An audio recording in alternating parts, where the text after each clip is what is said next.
Hoje eu quero falar brevemente da guerra do Irã, em especial alguns pontos que eu não vejo a maioria dos canais falando, que eu acho importante ressaltar. Olhando todo o cenário dessa guerra, que já dura uma semana, dá para concluir que o Trump hoje basicamente possui duas opções, e nas duas ele perderá capital político no médio e longo prazo. Até o momento, o que se sabe é que um dos motivos principais de Trump ter autorizado a operação americana ao Irã foi a decisão de Israel de realizar um ataque preventivo contra o Irã, de forma unilateral, com ou sem o apoio dos Estados Unidos. Ao receber o aviso, Trump teria se sentido obrigado em ajudar Israel. Para que a gente possa recapitular, eu vou primeiramente fazer um resumo da situação que a gente viu até o momento.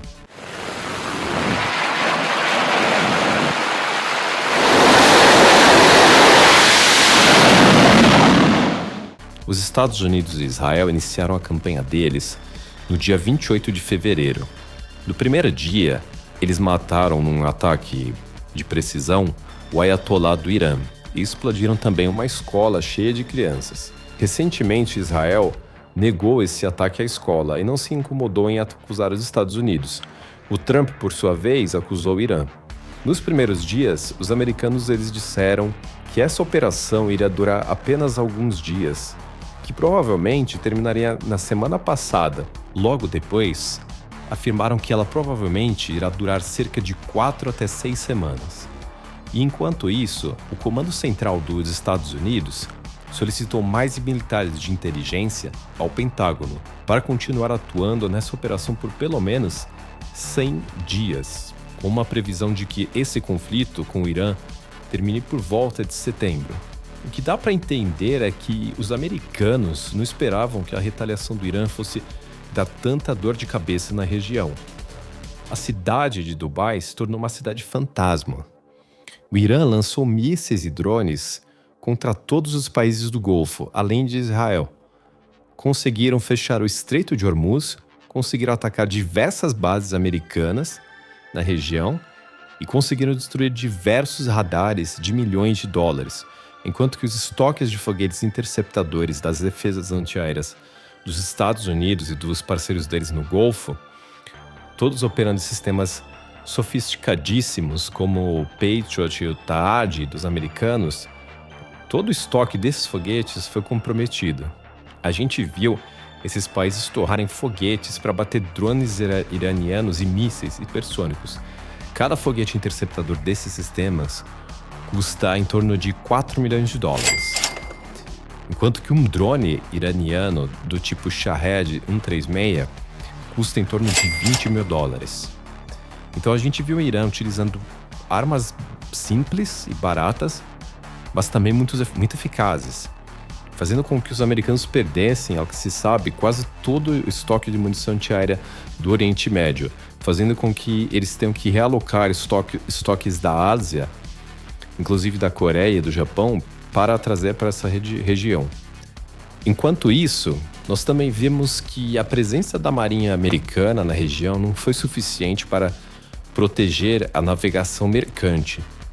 A frota que contém o porta-aviões USS Abraham Lincoln se afastou do estreito depois de diversas tentativas de ataque por parte dos iranianos.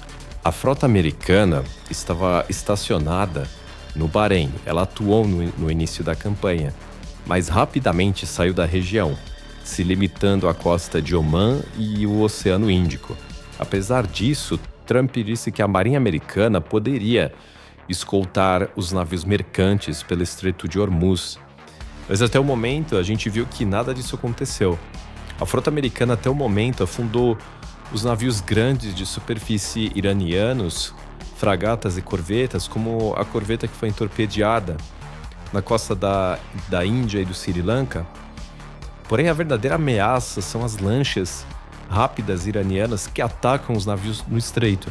E recentemente, a gente viu o Irã utilizando barcos por controle remoto para atingir os petroleiros. Como se não bastasse tudo isso, os americanos até o momento perderam 4 caças F-15.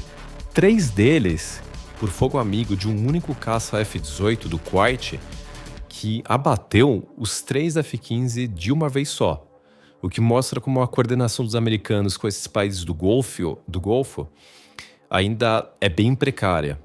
Um outro F-15 possivelmente foi abatido no Irã. Além de tudo isso, a gente viu a região ficar mais ainda desestabilizada. O Bahrein, com uma população majoritariamente xiita, mergulhou em conflito civil. Os americanos entraram em confronto com grupos iraquianos a favor do Irã dentro do Iraque, enquanto eles tentavam armar os curdos para uma possível invasão do Irã. A gente viu um fluxo enorme de judeus saindo de Israel para buscar refúgio na Europa. Iranianos e afegãos também buscando refúgio na Europa, provocando outra crise migratória. E também vimos os americanos e os israelenses ampliando a escala dos bombardeios no Irã e na capital de Teherã.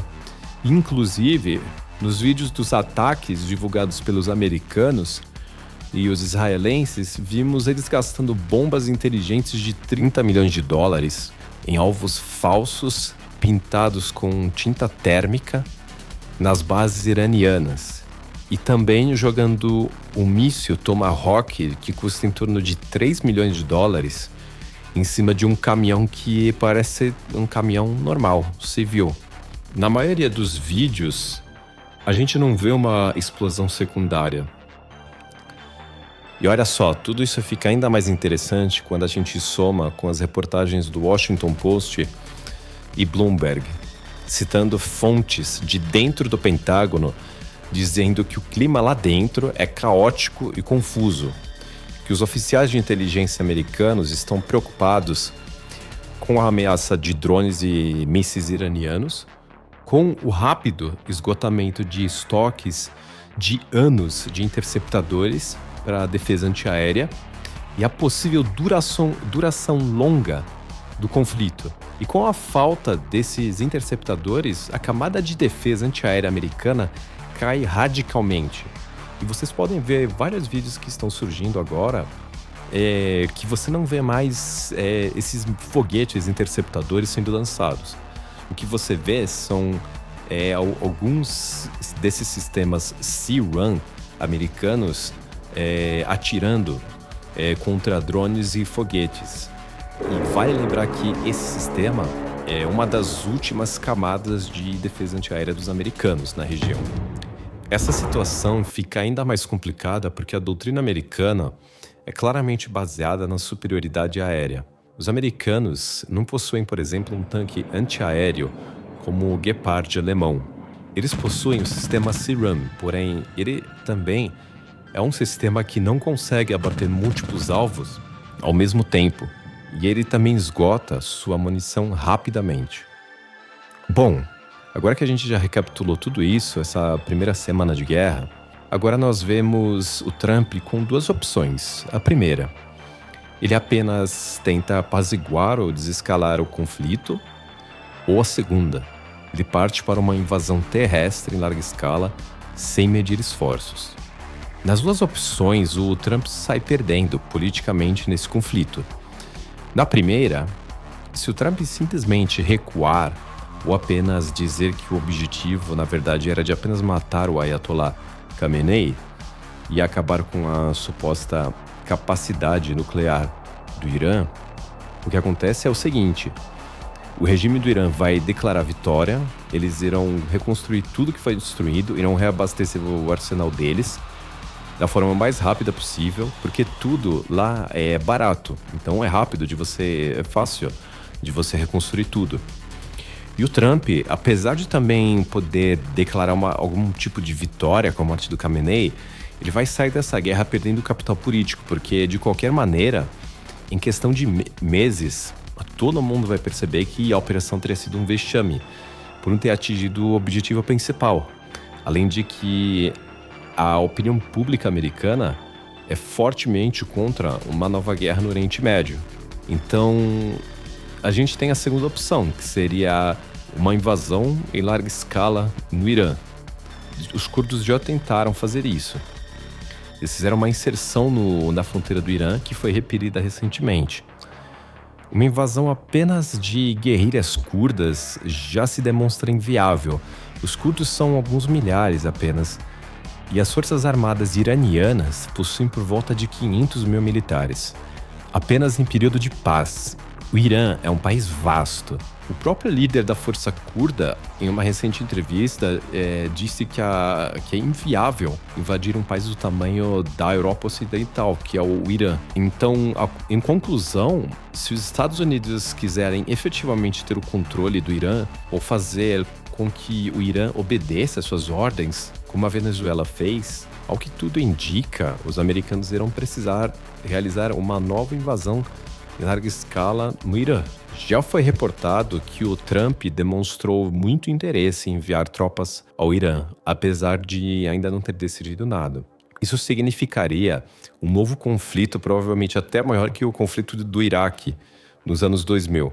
Os Estados Unidos teriam que empregar uma força terrestre de pelo menos 200 mil até 500 mil militares. Para você ter uma ideia, as tropas americanas no Iraque, no auge da guerra, eram em torno de 200 mil. Então, essa guerra teria uma escala muito grande, ainda mais com a Rússia e China já ajudando o Irã com inteligência e observação via satélite em tempo real das bases americanas. E nesse cenário, mesmo que o Trump vença essa guerra, ele novamente perderia muito capital político e provavelmente afundaria o movimento MAGA junto com ele. A opinião pública americana já está cansada do envolvimento americano em conflitos no Oriente Médio e especialmente para ajudar Israel. Em uma pesquisa recente, a simpatia dos americanos por Israel despencou como nunca antes visto, com a simpatia pela Palestina já sendo maior entre os americanos. Em uma outra pesquisa, 45% dos membros jovens do Partido Republicano achou que Israel, na verdade, apresenta uma ameaça aos Estados Unidos e ao Ocidente. Veja, a administração do Trump é totalmente a favor de Israel, sem qualquer hesitação. E enquanto isso, Trump recua de diversas promessas que ele tinha feito em sua campanha, como o muro da fronteira do México, que hoje ele simplesmente nunca mais falou sobre. Também as deportações em massa, que novamente o Trump recuou agora no início do ano. E agora com essa invasão do Irã, Trump estaria efetivamente rasgando a promessa que ele fez desde 2016, de nunca mais entrar em uma nova guerra no Oriente Médio. O índice de rejeição de Trump já está ruim. Isso faria com que ele despencasse, trazendo uma instabilidade no restante do governo dele. E por consequência, tudo isso impacta na campanha do vice dele, o J.D. Vance, em 2028. Provavelmente ele vai enfrentar o governador democrata da Califórnia, Gavin Newsom, que já está surfando e utilizando esse conflito para criticar ainda mais o governo de Trump. Com o preço do petróleo ainda subindo e nenhuma expectativa de amenização do conflito, provavelmente, com os americanos invadindo ou não o Irã, já podemos esperar que os democratas novamente cheguem ao poder em 2028, com o início do fim do trumpismo, com a direita americana sendo forçada a se reinventar ou achar outra liderança a longo prazo.